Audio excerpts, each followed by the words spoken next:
Welcome to Beyond the Workout with your host, Eric Dunstan.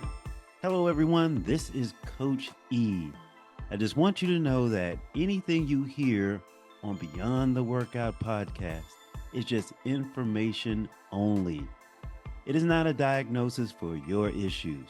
So anything you hear for well being, nutrition, fitness, exercise, any of those things, just take it that way as information. If you need help for a specific situation, please seek a professional. See your doctor, see a professional personal trainer, and they will diagnose your issues and they will take care of you. All right, sit back, relax, and enjoy the show. Hello, everyone, and welcome to another show of Beyond the Workout. It is me, Coach E. Eric Dunstan, and I am trying out my AirPod Pros. You know, I resisted these AirPods for the longest time, even though I'm a fan of Apple, because they wouldn't stay in my ear. Like you would chew or just talking, you have to always constantly adjust them.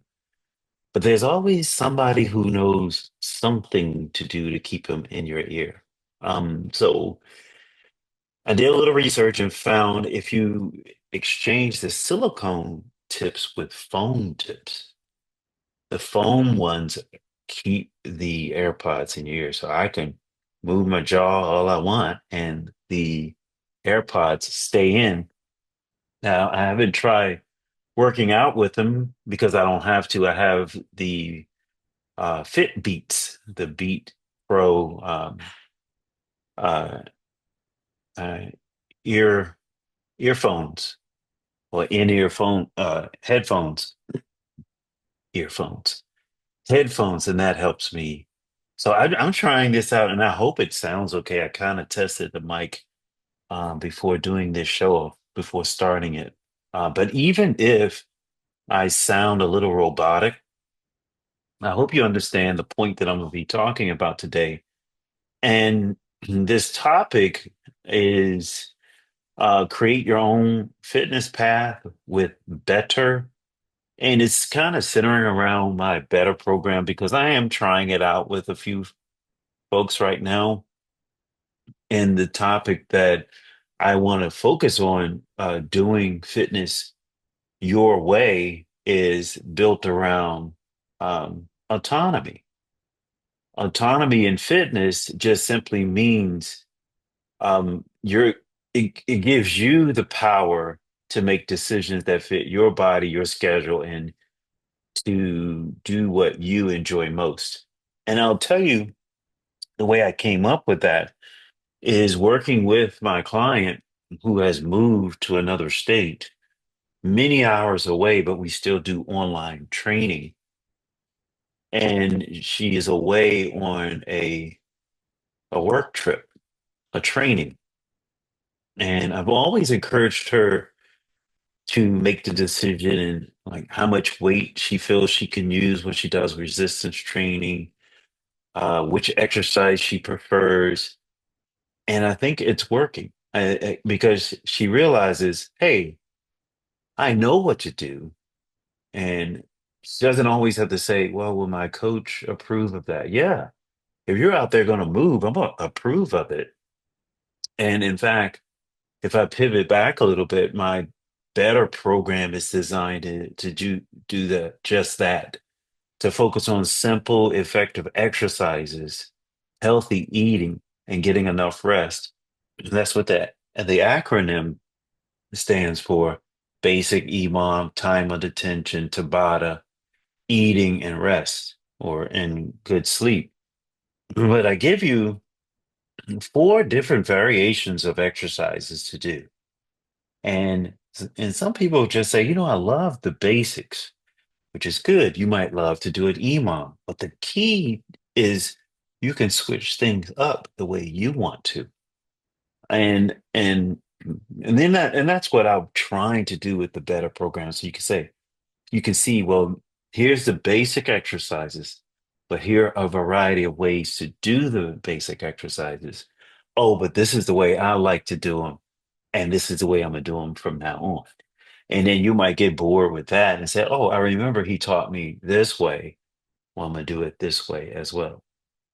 So that's basically what I like about the program I developed because those who I target or focus on are those who are over 50, over 60.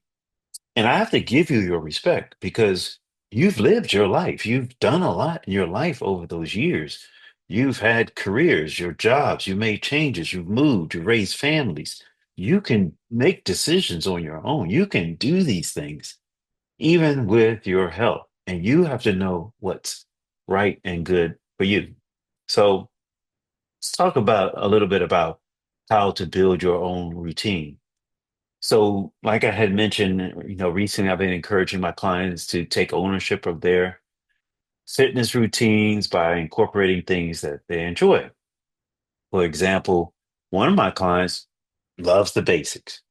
She likes doing the basics like your squats, your curls, your tricep presses, your back rows.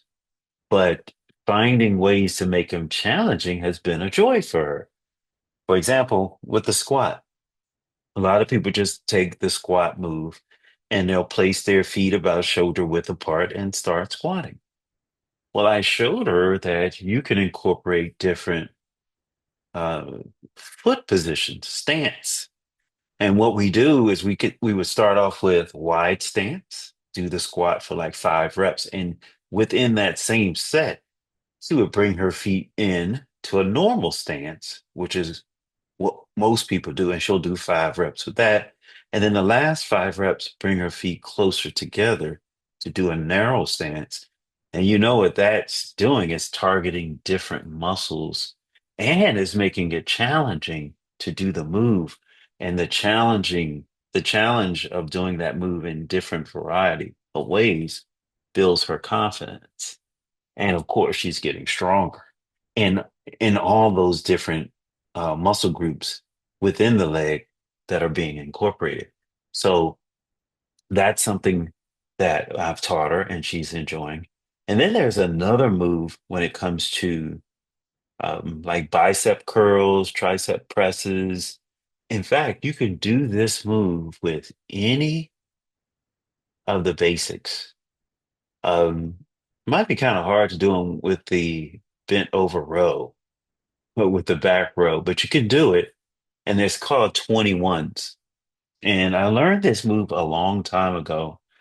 And you're basically doing 21 reps, but you're doing them in, I guess you would say maybe 21, I'm sorry, 7 different movements. I'm sorry, let's change it.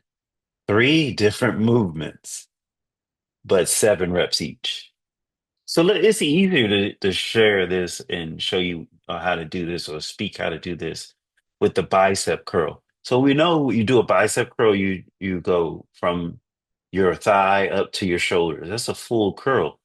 But to do 21s, you might start at the top at your shoulders and come part of the way down to where your forearms are parallel to the floor and then come back up 7 times. And then from that point, you might do 7 full curls.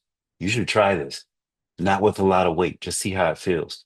And then you come all the way down to your thighs and then do 7 partial curls from the thigh to the midpoint.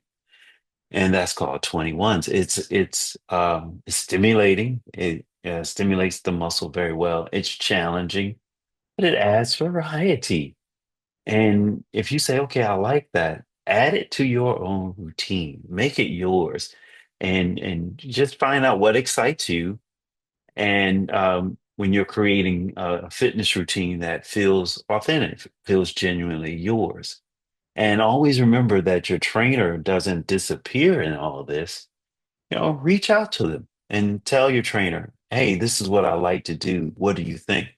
Or if you say, hey, I came across this exercise routine, or this exercise move. What do you think? How can we incorporate it into our routine? But we have to make sure it's not just some type of fad or gimmicky. oh, it just looks cool. Or what does it really work? And is it really effective for you? That's what we want to do and make sure it's something that you enjoy. So the way I came up with this autonomy thing was I took a class, um, a behavior class. I think it was on behavior and knowing when someone was ready or wasn't ready to start focusing on their health. And there are these stages you go through before you're ready. And the one thing that I think stood out to me with that is being able to make it your own, being something you can do that's fun. And I guess it's not necessary to tell you all the stages because each person is in their own when they want to start or don't want to start. And the key is the first stage. Do you want to or you don't? That's it. But as you go through to make this your own, to make this something you're going to do consistently, it has to be something that you own and that it's what you love to do and can do it generally for the rest of your life. So that was one thing by taking that class about, the behavior and the mentality of those of you out there who want to do fitness and know you have to. And then I remember one of my fitness managers when I was working in the gym as a trainer, and he tried to get us with I knew it was a trick question because he asked us three new trainers, it was me and two other guys learning how to get into the personal training world. And he asked the question, what is the best cardiovascular piece of equipment out there?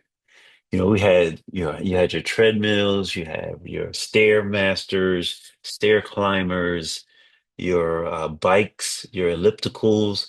You have the swimming pool, anything that's cardiovascular related. He asked, what is the best piece of equipment out there? And all of us were kind of like, hmm. And I can see the other two were thinking, man, based on what's good for uh, you know, being challenging for a client, or maybe what the media said is good, you can see their wheels were churning. And I just stopped and looked at them and said, technically the best cardiovascular piece of equipment out there is the one that the client really enjoys doing. And he was like, bingo, that's it. And that, my friends, is autonomy. What do you like to do? I love the Stairmaster, but if I try to put you on the Stairmaster, set that thing to what I like to set it for is fat burn level 3 or 4, you will hate me from then on, and you will not want me to teach you or to train you based on that, just that Stairmaster. But then there are some of you who would love for me to push you on that Stairmaster. So it's not for everyone. Um, I think the bike is not my thing. I like the bike, I could do it, but I don't like to do it often. The treadmill, is not really my thing either. But I've learned to do uh, hit sprints on them, which is very fun. And maybe if you want to learn that, I can show you that. But how do you work with your trainer to actually customize a fitness routine for you? Well, it's important to understand that while building autonomy is great, working with your trainer can take things to another level. And this is why you wouldn't just throw your trainer to the side and say, well, they're not any benefit for me. There's someone, like I said, you can lean on because you might come up with an idea, but who can help you master that idea, that exercise? Who can fine tune it for you? Who can add progression levels to it for you, or make it even more effective? Your trainer. An example of that is, I guess it's not fine tuning it, but uh, one thing my client who went away on a work related training, she said, "Hey, add to my program, which I use an app to do that. Add to my program hiking because I'm gonna go hiking while I'm here."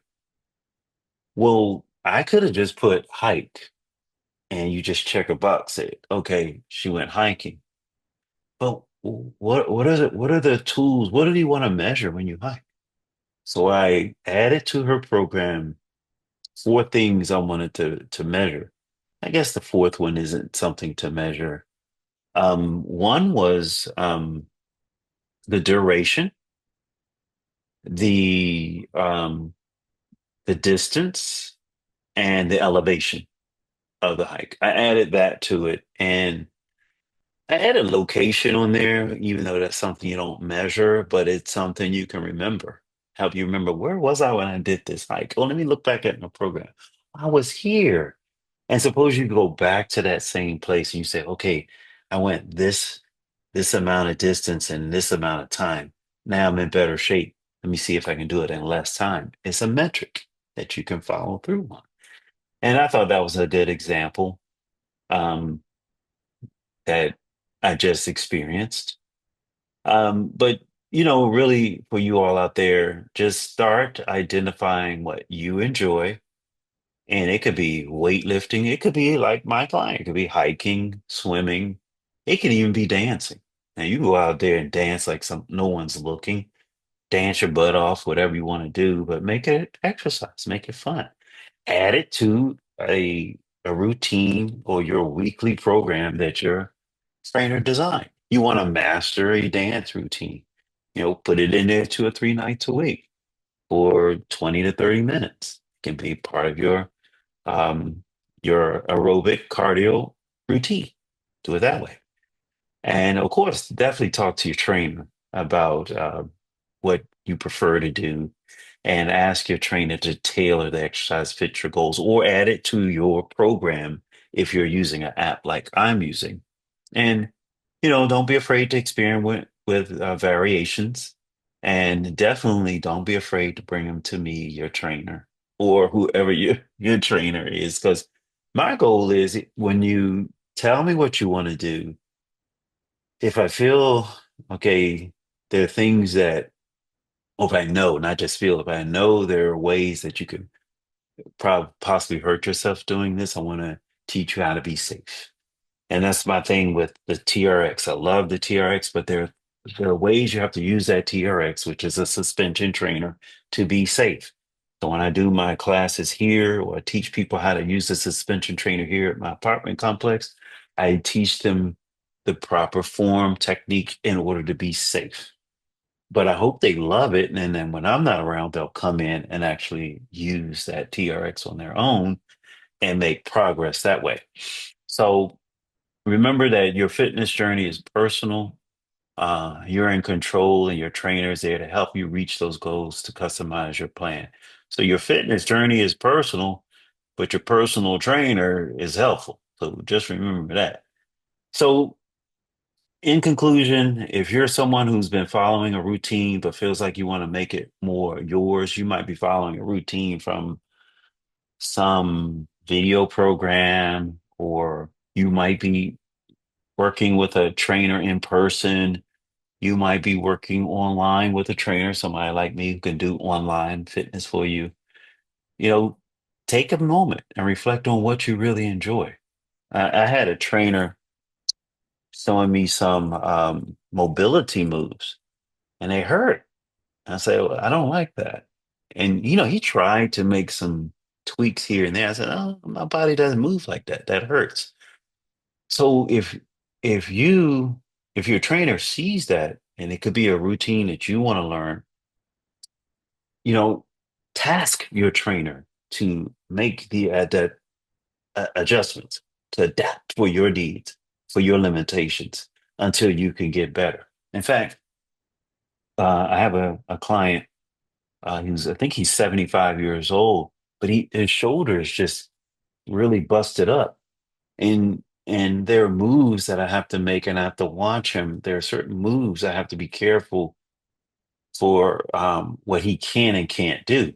So I have to slow him down, try to be safe with him. And then I've come to find out that the TRX is not the best for him in certain moves.